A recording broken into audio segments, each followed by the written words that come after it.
Yes, tulikuwa naye bungeni.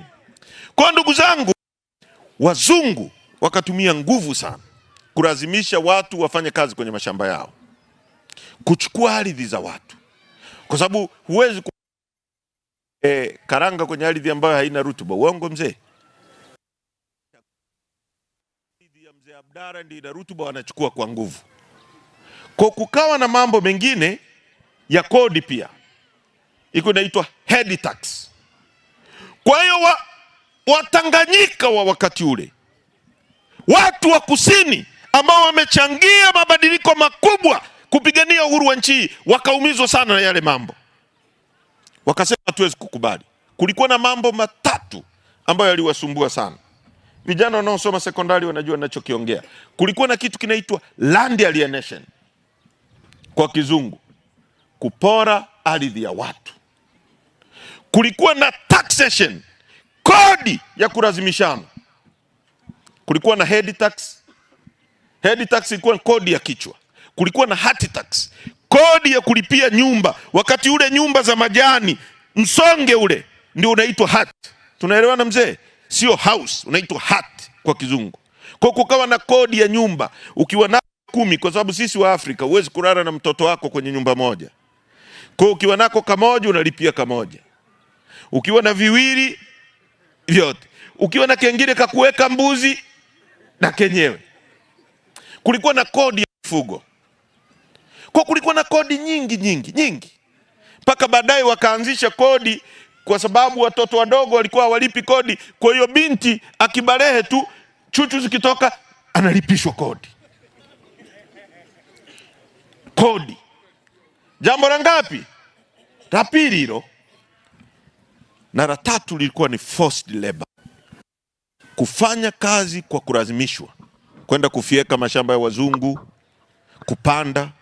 Sasa watu wanachingwea kwa ushujaa wao, wakasema hatuwezi kuendelea na ujinga huu. Mzungu anawaletea, sasa kuna machifu wanasimamia hapa, wale viherehere, kama vile ambavyo Samia akiagiza huku haji huku, kuna viherehere hapa chini, kuu wa wilaya au ndio viherehere, na walikuwepo tangu zama hizo. Kwa sababu nani amemchagua mkuu wa wilaya? Huu ni mfumo wa kipumbavu wa kikoro, ndio tunaoupinga sasa hivi. Kwa sababu hao waliwekwa hapa kuwa jicho la mzungu ambaye yuko Dar es Salaam, kunyenyesea nyie. Kwa sababu mtu anatolewa Tarime, anakuja hapa Mkuria, hajui mila za Wamakonde, hajui taratibu zenu, anakuja anasema mimi ndio mkuu wa wilaya yenu. Ebo, matokeo yake anaweza kukulazimisha wewe. Kwa mfano sisi Wakuria, mkwe wako ukimwona unapita mita 200, yeye atakulazimisha umguse mkono, kwa sababu hajui mila zenu, hajui taratibu zenu. Wazungu waliwafanyieni hivyo, walitufanyia hivyo wa Afrika wakati ule. Kwa hiyo kulikuwa na viherehere, ndio walikuwa nasimamia hapa. Kwa hiyo kulikuwa na wakuu wa mikoa. Huu mfumo wa kikoloni, nchi nyingi huwezi kuja hapa eti Samia anatuteulia mkuu wa wilaya, si mkuu wa mkoa, si.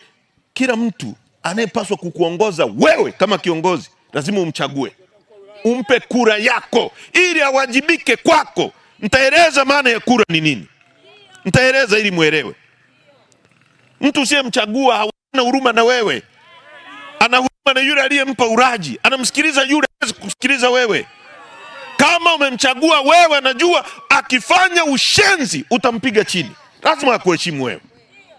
Kwa hiyo wakaleta hao watu, wakuu wa wilaya, wakuu wa mikoa, wakawa wanalazimisha watu kufanya kazi kwa nguvu, kazi za kulazimishwa. Watu wanachingwea, mashujaa. Pita mbele mzee, we polisi, njoo urekodi hapa, siogope. Sisi tunatoa elimu, hata wewe utatoka hapo umebadilika tu. Sio? Sana wewe unatumiwa. Kwa hiyo kufikiria mwaka 47 wakakasirishwa sana na mambo yale. Wakafanya nini? Mbegu za karanga zikaletwa kutoka Ulaya kuja kupandwa. Watu wanachingwea, brave people, watu wenye akili. Wakasema hawa tukitumia maguvu watatuumiza, wanabunduki wana nini. Wakachemsha zile karanga usiku, wakakoka moto, wakaweka maji kwenye mapipa, karanga zikachemshwa. Alafu asubuhi wakaenda kupanda, karanga zimechemshwa.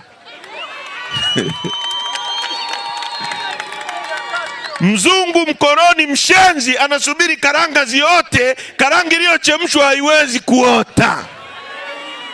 Mvua ikanyesha, masika, karanga ikuota. Kwa mzungu akara hasara. Mwaka 47 watu wakang'oa leri hapa na Chingwea katika mapambano. Leri ling'olewa hapa ya mzungu. Uongo kweli? Ili mzungu ashindwe kusafiri kuja hapa. Kwa wazungu wakarudi kwenye bunge lao mwaka 51, wakapata hasara wakati ule mabilioni ya fedha. Kwa bunge la Uingereza likajadili, likasema huu mradi ni nani starter, kwa tuondoe. Kwa wakaondoa ule mradi.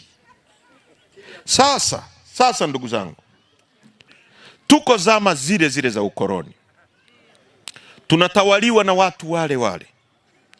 Inasikitisha kwamba watu wa mwaka 47 walikuwa na akili na ujasiri kuliko sisi leo tunaojiita tumesoma.